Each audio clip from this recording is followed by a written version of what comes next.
Hi, Bruno from RVing TV here. Today we're going to cover a topic that over the years I've been asked a lot about, especially someone who's a little newer to RVing or who is looking to upgrade their unit and spend more time RVing out there. And that topic is, are RVs built for full-time living? And the simple answer to that is yes and no. So sorry for that, a little bit of a trick answer, but we're going to cover that topic so that we can have a discussion about this and help inform you, and I'm going to take my experience. I've made some notes here just to kind of stay on track and love to see some comments as we go along. First, just as a little reminder, if you like the video at the end of this video or at any time, please click the like button, subscribe to the channel. We'd love to have you as a subscriber as we push to the 10,000 subscriber mark, and provide us feedback, and we'll do more videos to cover different topics. So over the years I've been asked a lot about, I'm looking to get into an RV, I want a full-time, we want to go cross-country, or we want to live in it because we've sold our property and we bought a piece of land but we're not ready to build yet. There's 100 scenarios I've heard. But the big question is, I want to live in it. So as an owner and as a salesperson at a dealership, I always get into an explanation and have a few questions, and I usually want to ask, how are you planning to use it? Where are you planning to use your RV? And in many cases I have to explain the limitations, and we're going to talk about some of those limitations today, and we're going to talk about the four-season ability and the full-time ability, because when I start to get into the explanations, inevitably I get asked the question, well, why do so many RVs say extended season, four season, extra insulation, these type of terms? The big one these days is extended season. You don't see so much four season, you see extended season. So let's get to the truth. Most RVs are not built to full-time in. There are exceptions to those rules, and it doesn't mean that you can't take a regular RV and push those limits, but it's going to vary on your experience and your knowledge RVing. So there's a bit of a learning curve. Now, if you're planning to live in states like Michigan, Alberta, Ontario, these northern states with really cold weather, even the extended season units are just not meant for that. So you have to be careful. Now, when we talk about full timing, you have to be aware that some manufacturers have a clause in their warranty that says if you're using the unit for full-time living or a rental, just for those of you who are thinking you may rent them out, that the manufacturer's warranty will be voided. So when you're shopping and you plan to use it as a full-time unit, great question to ask your dealer, or pick up the phone and call a manufacturer if you're looking at a specific brand, and ask them, is there any effect if you plan to buy the unit and use it for full-time living? You will find a number of manufacturers will tell you the warranty will be voided. Doesn't mean you can't buy an extended warranty, but you want to know that your manufacturer's warranty could be voided. So let's talk about full-time living and how would you identify it. What I like to do is I like to break the RVs into three categories. And those three categories are camping RVs, units that are extended stay RVs, and then your full-time capable units. And I break it into that so that it's easiest to explain. So first of all, camping RVs. This is the biggest segment of the market. Most manufacturers are building to this marketplace, camping RVs, and to the camping consumer. The units are built for families to camp in for several weeks to even a couple of months, but summer months. Usually they're several days to several weeks worth of camping. The RVs in the camping category are the most popular, and these are usually your tent trailers, your travel trailers, many fifth wheels, B and C class motorhomes, and entry-level A class motorhomes. And the A class motorhomes we will break down into entry, mid-level, and then full-time capable or luxury, ultra luxury. So, the reason that this market segment is so popular is because this is the largest part of the market. This is the largest part of consumers. And the reason it's the largest demand is there's a price point that makes it very attractive to buy this type of unit. Now, many consumers will look at some of these units, and this is where you're going to see things like extended season. And they will ask me and say, well, why is it extended season if I can't use it in Ontario in the winter? Well, the manufacturers are not lying to you. I've asked this of many manufacturers over my 14-year history of selling RVs and being a representative. And they've had different names for extended season, extra insulation, fall packages, these type of things. These days, extended season is the big marketing terminology. And they're not lying to you, but if you ask a manufacturer, or if the dealer has asked the manufacturer, the typical answer I normally get when I say, okay, you're saying extended season, tell me what that capability means. And this is a question I've asked as a dealer when I've gone to a factory to see a unit. When I've been approached and someone's saying, hey, we'd like you to represent this product for us in your market. And I will ask, tell me what extended season means to you, Mr. Manufacturer. Typically, what most are going to say is that 80% of their customers are using their units from essentially Georgia area in general and south. So I like to say to customers, take the north end of Georgia, draw a line across the United States, and from that line south, that's your extended season. Trailer, motorhome, whatever it is, fifth wheel. They do get cold nights in the winter, the fall. In the summer, they get really warm evenings and days.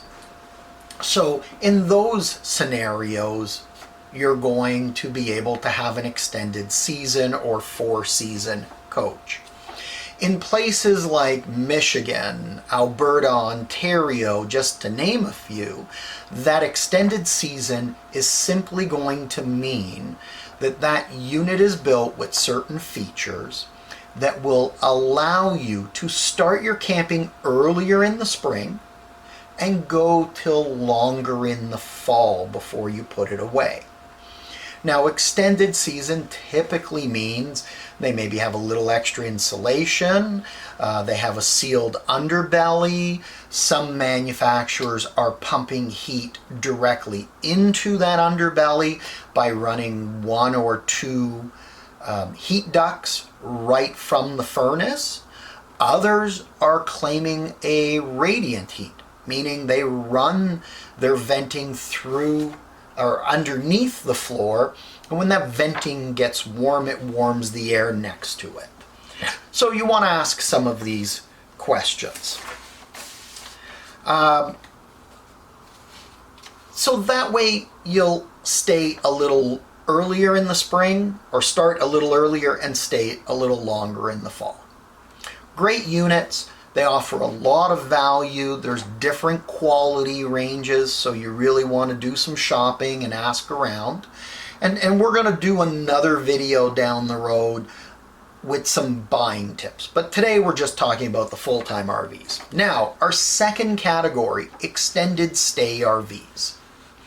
Extended stay RVs are typically going to be built somewhat similar to your regular camping RVs, but they're going to have some additional features.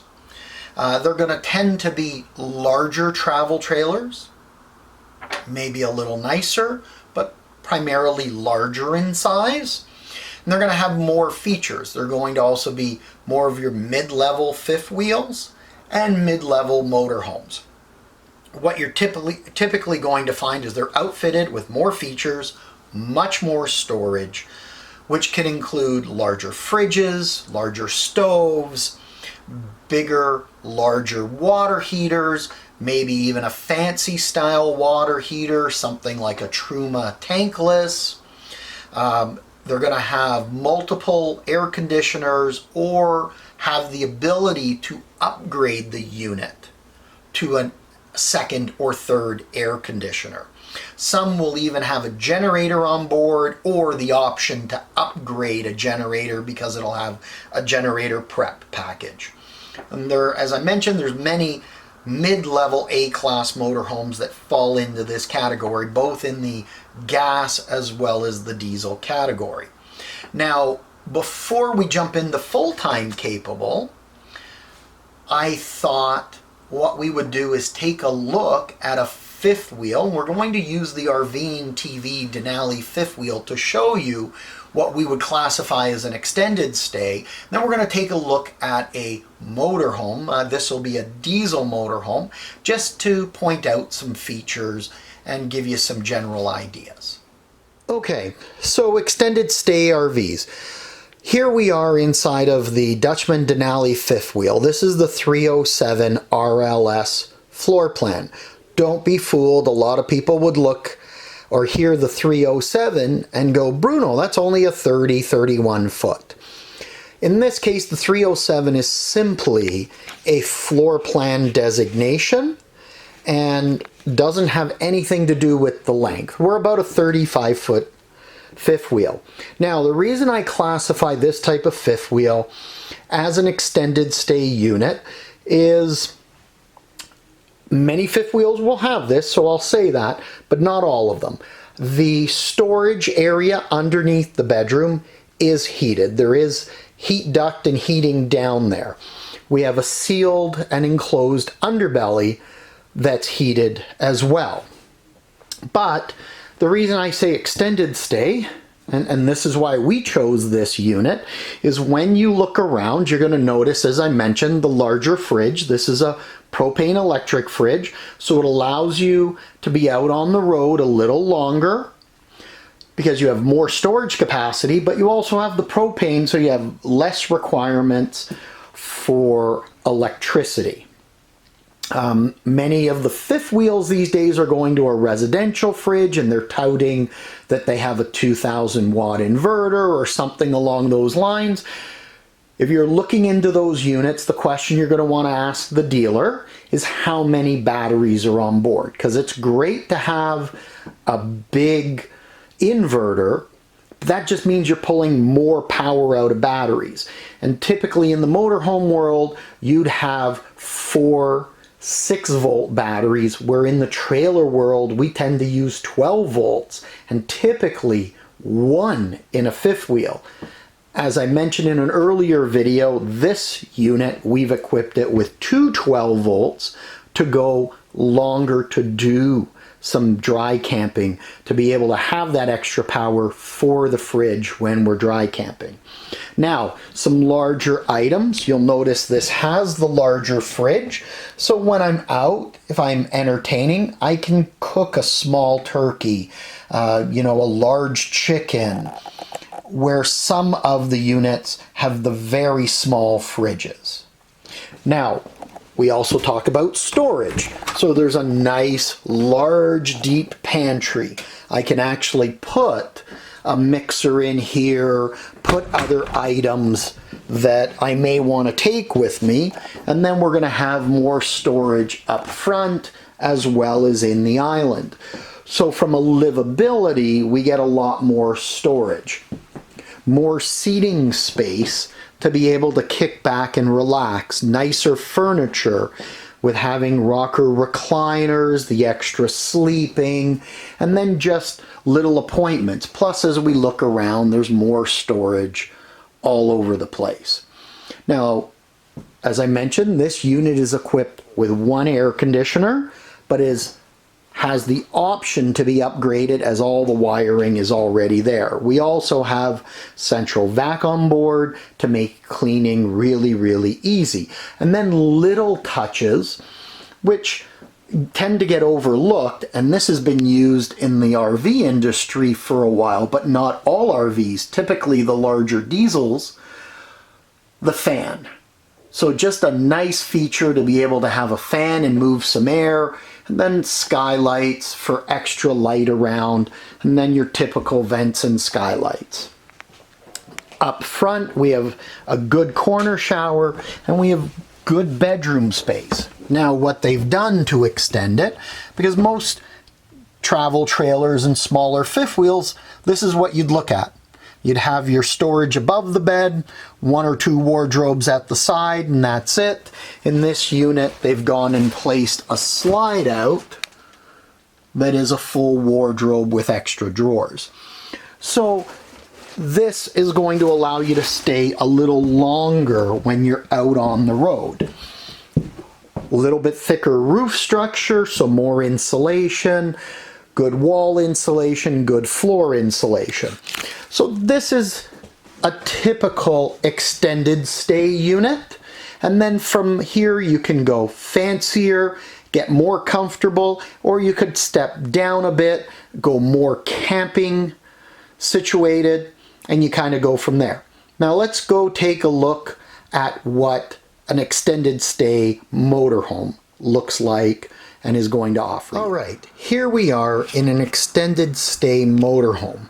Now this is I'm going to call it a 40-foot motorhome, or 39.5 feet approximately overall in length. This is actually a sports coach by Coachman, so it's on a diesel chassis with air brakes, air ride. This would be a nice finishing level to get into if you're starting into RVing, maybe upgrading from a gas coach, and you don't want to go crazy money on your budget. You want value, but you get a lot of features for the money.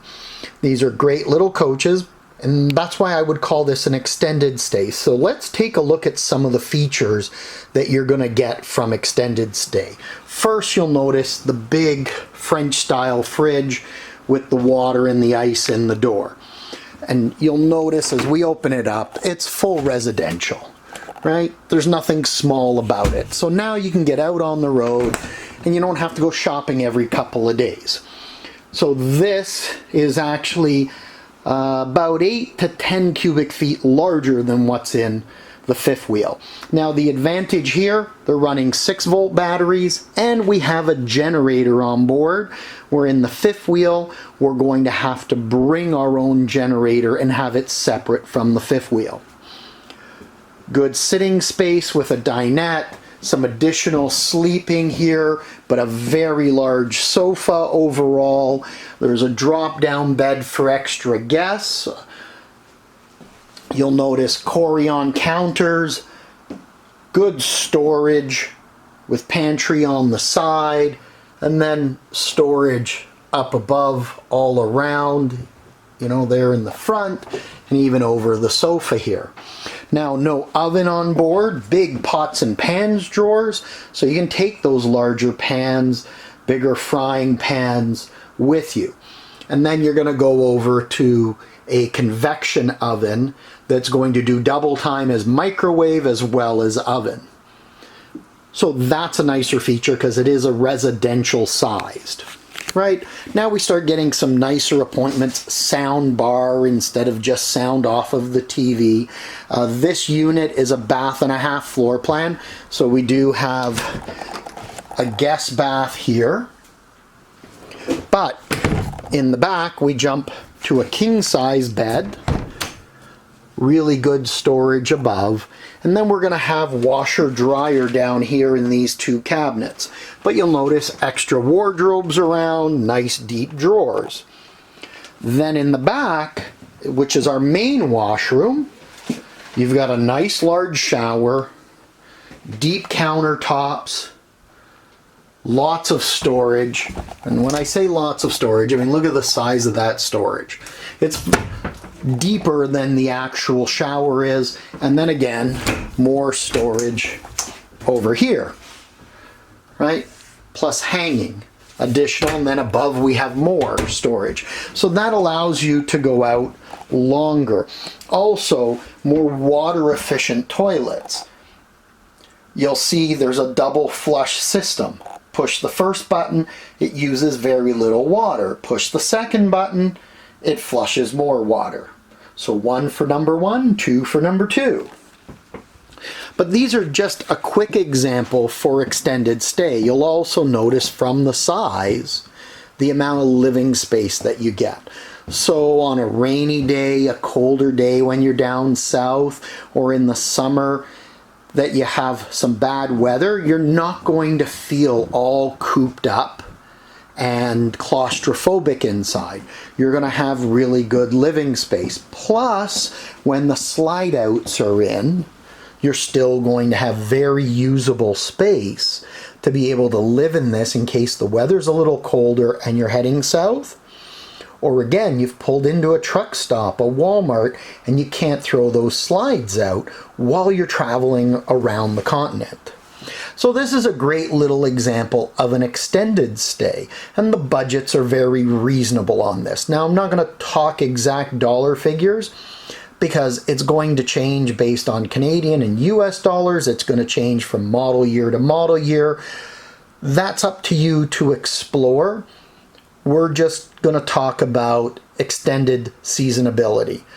However, you know, could you four-season in this? Yes. Or sorry, not four-season. Full-time living, I apologize. I meant to say full-time living. Yes, you could. You're going to push the limits of the coach because you're going to see a little more wear and tear on some items. It's not engineered and designed for that full-time living, but you could do that.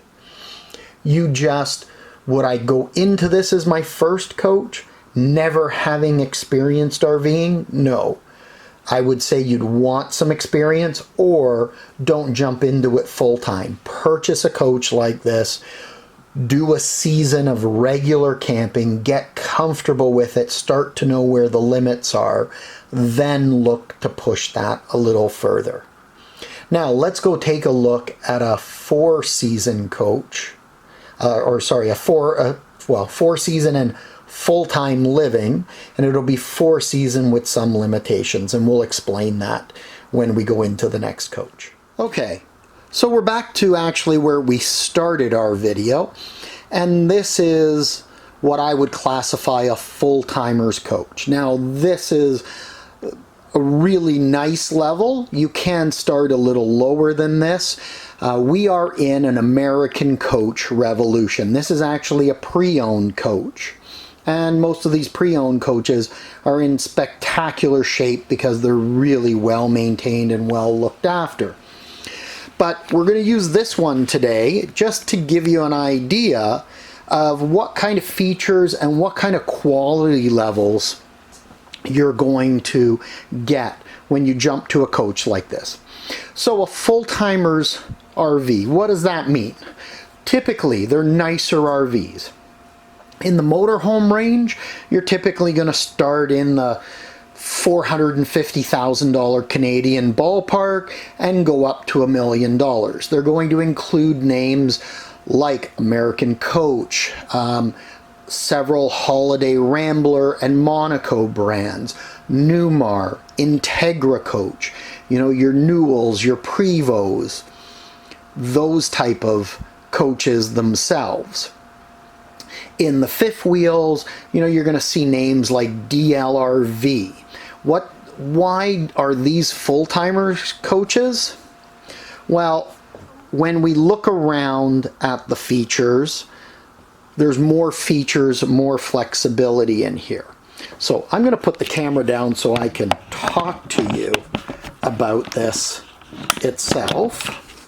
Okay, so a full-timer's coach is normally going to have more insulation, nicer features, much more solid woods, really fine cabinetry, and specialized features.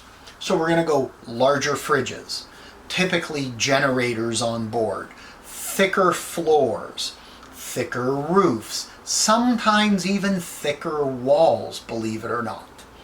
We're going to have storage areas underneath that are heated instead of being cold storage. Now, I mentioned in the fifth wheel that has a heated storage area. But if we compared this coach, which is a 43-foot bus, compared to that fifth wheel, there's more heat being put into these storage areas, even though it's a bigger area. So not only are you going to get the larger fridges and the fancier convection ovens, but typically you're going to go from propane-fired furnaces and propane electric water heaters to systems like AquaHot, which are diesel burnered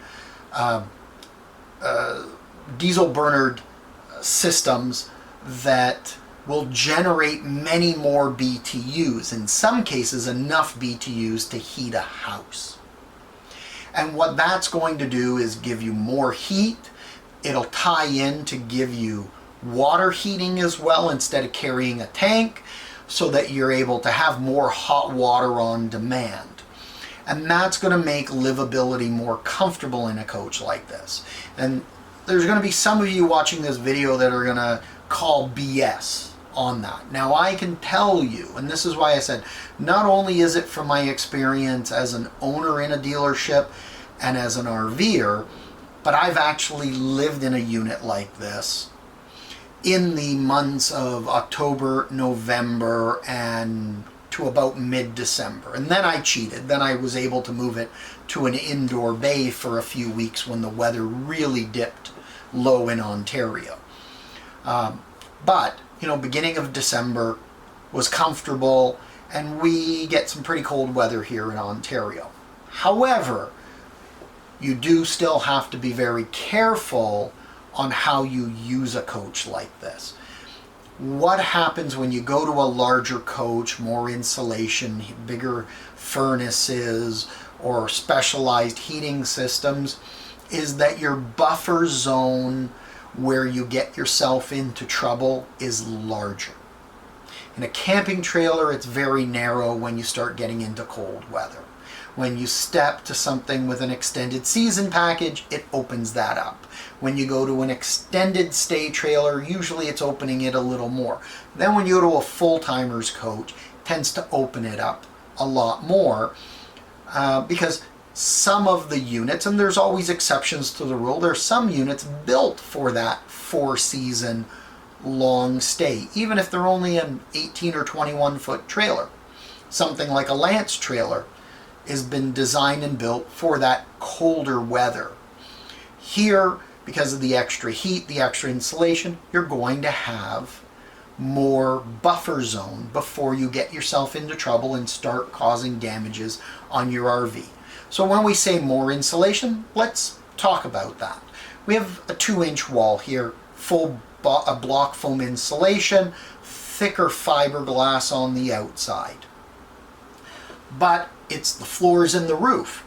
This floor, depending on the final materials that are used, because this is a full ceramic floor here, you're about 4 1/4 to 4.5 inches thick.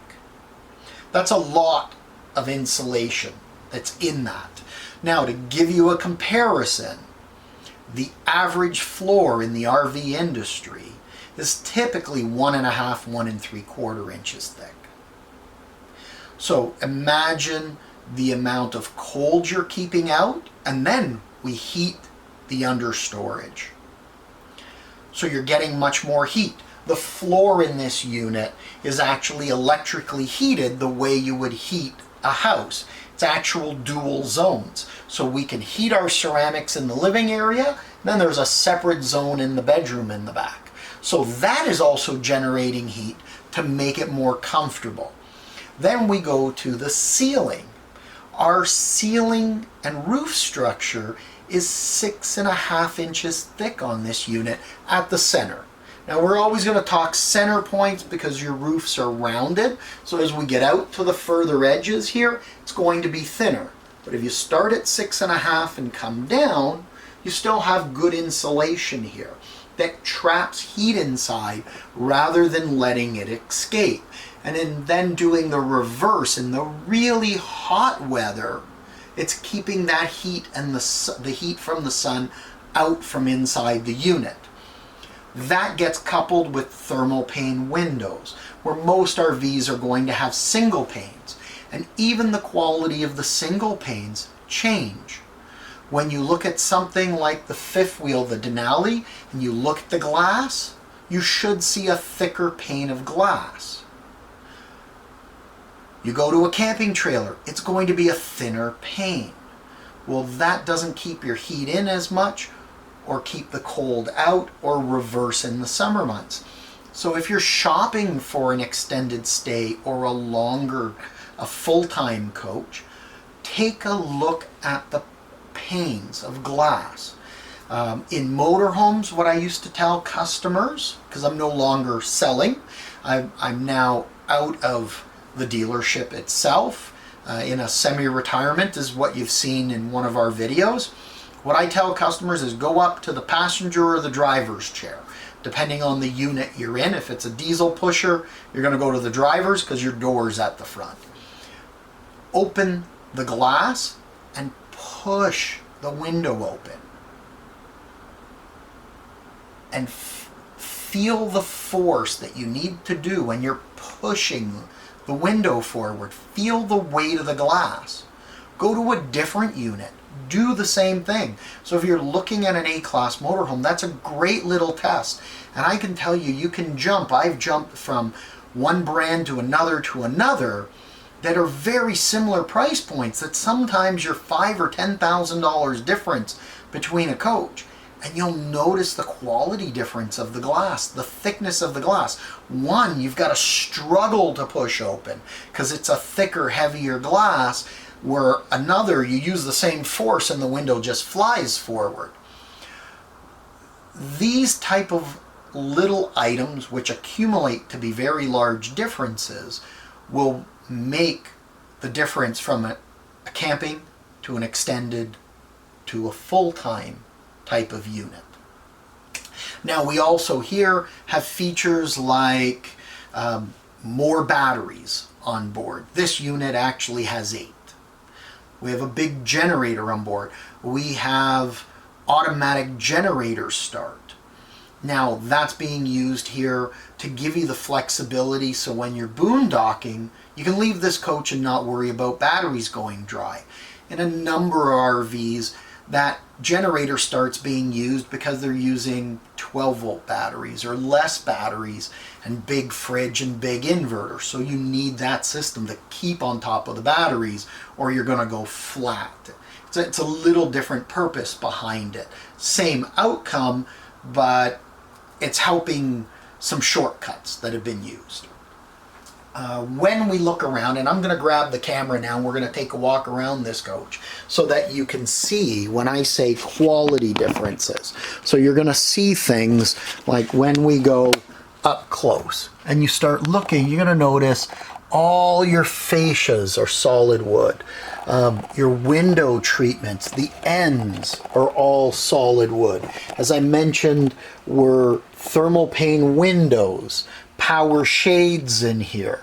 The leather gets to be a finer leather. This is a higher end furniture manufacturer.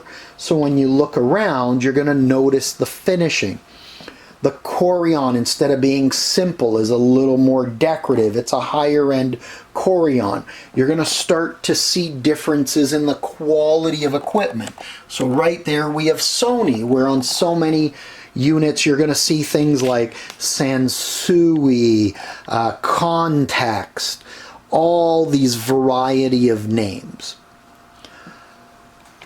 Again, large fridge. We even have a dishwasher on board. And for those of you who haven't seen what that looks like, there we go. This is a European-made Fisher Paykel, which is very water efficient. We've gone to true induction. Now be cautious, because there's a number of coaches using that true induction on a more entry-level coach, because people see that and they think it's higher end.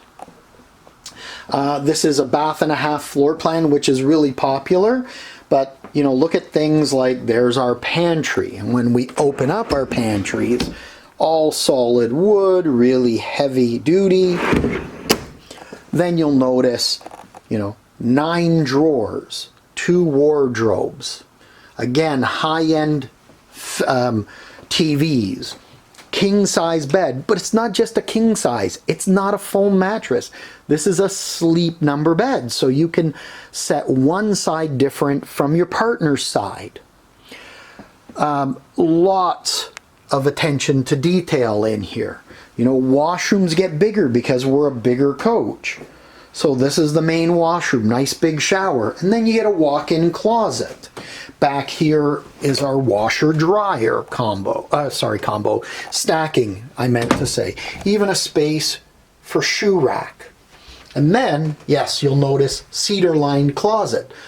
Meaning when you're out on the road longer, when you're living in this, this gives a nice fresh scent to your clothes. And it's just those type of things. Then, as we look up, and I'm going to do this, I'm going to walk down, and I'm going to ask you, look for the air conditioning intakes. There's no air conditioning intakes. It's a residential style setup so that it's much quieter, seeing that you're going to spend more time. You're going to notice no heat ducts in the floor. They're all in the cabinetry, and they're all heat exchangers because of the AquaHot system. So this is a great example of a full-timer's coach. Now you're spending more dollars. There are other coaches that you can spend a little less in to get lots of value, but this would be a full-timer's perfect example. I hope that answers some questions. As I mentioned, provide us some comments. If you have some questions, feel free to post them in the comments section. I do try to answer them on a fairly regular basis, and I'd be happy to help you out with that. I hope the video has been helpful. I mean, there's a lot of ground to cover when you start talking about a full-timer's coach. But I hope this video has helped provide some education to the differences and brought some questions forward in your mind that you should be asking your dealer or the manufacturer of if you're looking to go to a full-timer's coach or an extended stay coach. Different dealers will use slightly different terminologies, so don't get hung up on that. But it'll give you some breakdowns there. Now in a later video we're going to do kind of a 101 buyer's recommendations. We'll do that in another video, so check back and we'll talk about some tips on buying a motorhome, things to watch out for, some questions to ask. But I hope this video about are RVs built to full-time live-in has helped you out with some answers to questions that you may have had. I'd like to thank you for taking the time to view the video. If you like the video, please click the like button. Please subscribe. We're trying to expand our subscriber base. If you hit the bell button below after you've subscribed, you'll be notified as new videos are posted. And if you have suggestions about videos you'd like to see, please let me know via the comments. and I'll do my best to see how we can address that. Anyways, Bruno from RVing TV saying thank you. Make sure you live life to the fullest all the time, and I hope to see you out there camping in your RV.